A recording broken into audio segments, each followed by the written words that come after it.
Terima kasih Anda masih bersama kami. Bagi Anda baru saja bergabung, kami hadirkan kembali 3 berita utama hari ini. Berbagai kota di Jawa Barat ramaikan unjuk rasa menolak pengesahan RUU Pilkada oleh DPR Kamis dan Jumat pekan lalu.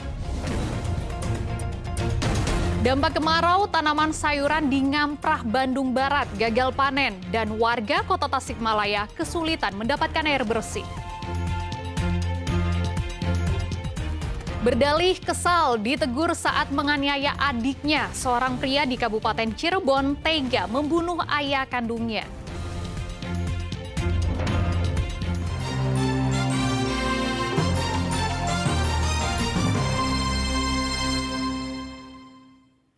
Dampak musim kemarau merusak tanaman sayuran petani di Ngamprah, Bandung Barat dan warga kota Tasikmalaya kesulitan mendapatkan air bersih. Petani sayuran di kawasan Ngamprah, Bandung Barat musim kemarau kali ini resah. Tanaman kembang kol mereka membusuk dan bunga es menempel di dedaunan yang mengakibatkan tanaman rusak dan tidak bisa dipanen. Kekeringan dan munculnya embun es akibat kemarau ditambah lagi dengan serangan hama membuat petani merugi. Tak hanya kembang kol yang gagal panen, tomat juga produksinya anjlok akibat daun dan buah kering dan membusuk.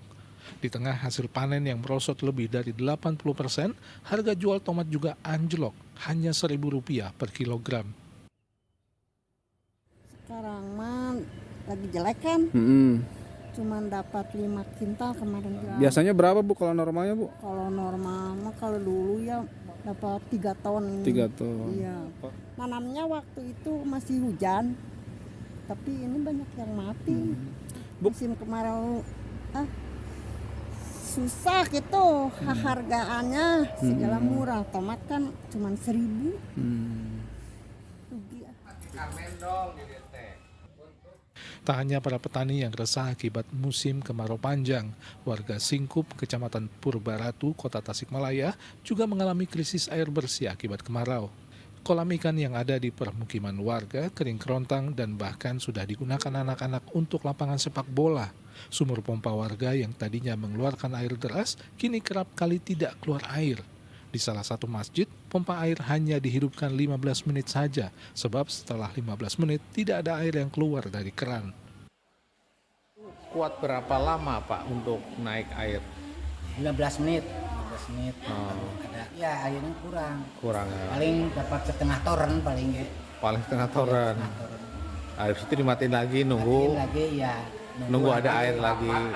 Orang tiap musim sembahyang baru dicolokin. Habis sembahyang cabut lagi.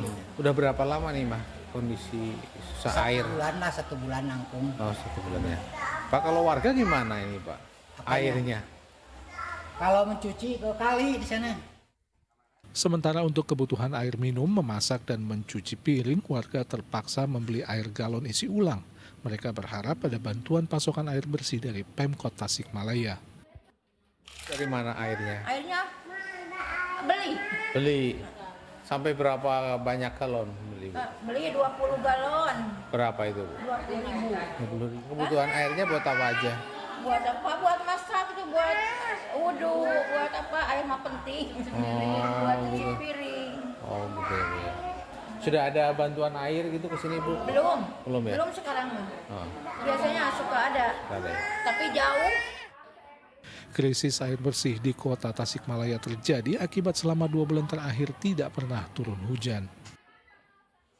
Muhammad Abbas dan Eko Setiabudi melaporkan dari Bandung Barat dan Kota Tasikmalaya. Ratusan warga di Purwakarta antre di kantor pos Purwakarta untuk mendapatkan bantuan sosial beras. Warga yang antre berasal dari 2 desa di Purwakarta. Antrean warga mengular di kantor pos Purwakarta, Jalan KK Singawinata, Sabtu lalu. Warga sudah antre sejak pagi untuk mendapatkan jatah bansos beras sebanyak 10 kg dari Perumbulok. Hari Sabtu, warga penerima bantuan beras yang datang berasal dari Desa Citalang dan Kelurahan Munjul Jaya. Mereka rela antre berjam-jam karena saat ini harga beras kembali merangkak naik.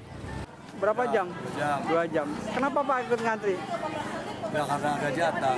Oh gitu. Emang beras gimana di pasaran? Ya ada yang ngejangkau, ada yang enggak. Oh, jadi yang mahal di pasar. Ya bisa termasuk mahal. Jadi dengan ada uang murah sih.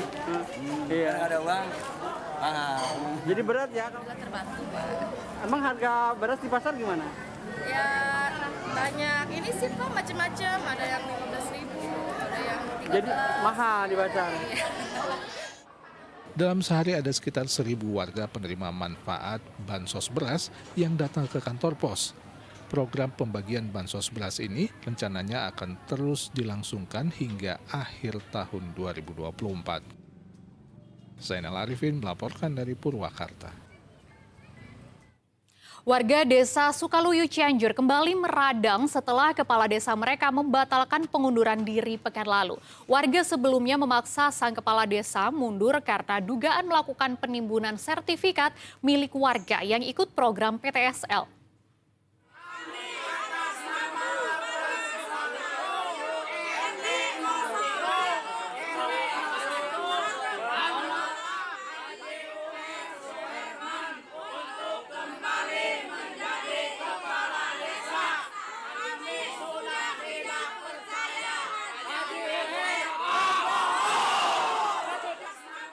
Pernyataan bersama warga desa Sukaluyu, Kabupaten Cianjur ini disampaikan menanggapi kepala desa mereka, Uher Suherman, yang membatalkan pengunduran dirinya sebagai kepala desa yang telah ditandatangani Senin pekan lalu di depan warga.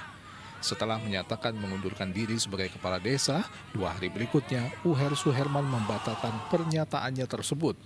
Warga sebelumnya berunjuk rasa mendesak kepala desa mereka mundur setelah melihat video amatir tumpukan sertifikat tanah PTSL yang tak kunjung selesai diduga berada di dalam mobil kepala desa. Warga mencurigai kepala desa secara sengaja menimbun sertifikat tanah warga yang ikut program pendaftaran tanah sistematis lengkap atau PTSL. Warga juga menolak keras kepala desa Sukaluyu Uher Suherman kembali bekerja di kantor desa meski telah membatalkan surat pengunduran diri dari jabatannya. Rendra Ghazali melaporkan dari Cianjur.